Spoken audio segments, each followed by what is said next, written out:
आज का जो हमारा सवाल दिया गया है इसमें दिया गया है कि चित्र में OA और OB विपरीत किरणें हैं, यानी कि OA और OB जो ये दोनों किरणें हैं ये विपरीत हैं, क्योंकि इसकी दिशा इधर गई है और इसकी दिशा इधर गई है, तो आपस में विपरीत किरणें हुई हैं।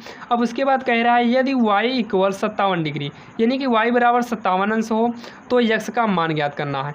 उसके बाद दूसरा दिया है यदि x बराबर 45.5 अंश हो तो y का मान ज्ञात करना है। तो सबसे पहले हम पहले के लिए ज्ञात कर लेते हैं। यहाँ पर हमें दिया गया है y बराबर 57 अंश और x बराबर हमें ज्ञात करना है, यानी कि क्वेश्चन मार्क। तो हमें चित्र में देखना है कि आखिर चित्र क्या है। तो चित्र में देखिए BOA या फिर AOB, आप चाहे BOA कीजिए या फिर AOB कीजिए। तो हम यहाँ पर लिखते हैं BOA। ये जो BOA है ये एक रेखा है। तो ये BOA जो रेखा है ये किस रूप में है? सरल रेखा है, क्योंकि कोई भी सीधी रेखा गई है तो आप इसे सरल रेखा या फिर सरल कोण भी कह सकते हैं। तो यहाँ पर देखिए क्या है, ये सरल रेखा है। तो यहाँ पर लिख देंगे BOA एक सरल रेखा है। क्या है? एक सरल रेखा है। तो BOA क्या है? सरल रेखा है। अब सरल रेखा के ऊपर बने कोणों का योग 180 अंश के बराबर होता है। तो इस पर दो कोण बने हैं, एक y अंश का और एक x अंश का, यानी कि y अंश प्लस x अंश दोनों का योग क्या होगा? 180 अंश। क्योंकि आप चांदा लेके इसे रखिए और चांदे के ऊपर देखिए कुल जो है 180 अंश का कोण बनता है। तो इन दोनों का योग कितना हो गया? 180 अंश।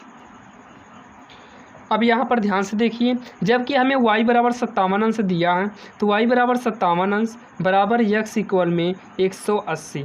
तो x को हम बचा लेंगे, तो 180 अपने स्थान पर है, x भी अपने स्थान पर है। हमें जो ये 57 है इसको इक्वल के इधर ले आना है, तो प्लस में है, पक्षांतर करने के बाद माइनस में बदल जाएगा। तो x बराबर आ गया, जब इसे हम घटाएंगे तो ये आ जाएगा लगभग जो है 180 में 57 घटाना है तो ये 3, यहाँ पर जो है 2, यानी कि आ गया 123 अंश। तो हमें x का मान पूछा था, x का मान कितना आ गया? 123 अंश। सेम इसी प्रकार से सवाल नंबर 2 भी दिया गया है। इसमें दिया गया है x बराबर 45.5। तो यहाँ पर देखिए इसमें हमें पूछा है कि y का मान ज्ञात कीजिए। तो यहाँ पर भी चित्र जो है सेम वही है, चित्र तो वही है। BOA क्या है? एक सरल रेखा है। तो हम इसके लिए भी यहाँ लिख देंगे BOA एक सरल रेखा है। एक यहाँ पर सरल बना लीजिए, एक सरल। तो यहाँ पर क्या हो गया? एक सरल रेखा है। जब इसे हम लिख देंगे तो हम समझ जाएंगे कि एक सरल रेखा का जो मान होता है, कोणों के योग जो होते हैं वो 180 डिग्री होता है। तो यहाँ पर देखिए, यहाँ पर जो है y प्लस x इक्वल कितना हो गया? 180 डिग्री, जिसमें से y तो हमें नहीं पता है, y ज्ञात करना है। x जो दिया है 45.5 इक्वल में 180। अब यहाँ पर देखिए y को बचा लेंगे, 180 अपने स्थान पर है, इक्वल के इधर लाएंगे तो ये प्लस में है, किस में चेंज हो जाएगा? माइनस में। तो 180 में 45.5 को घटाना है तो घटाएंगे 5, यहाँ पॉइंट हो गया, यहाँ पर बचा 4 और यहाँ पर 3, यहाँ पर 1, यानी कि कितना आ गया?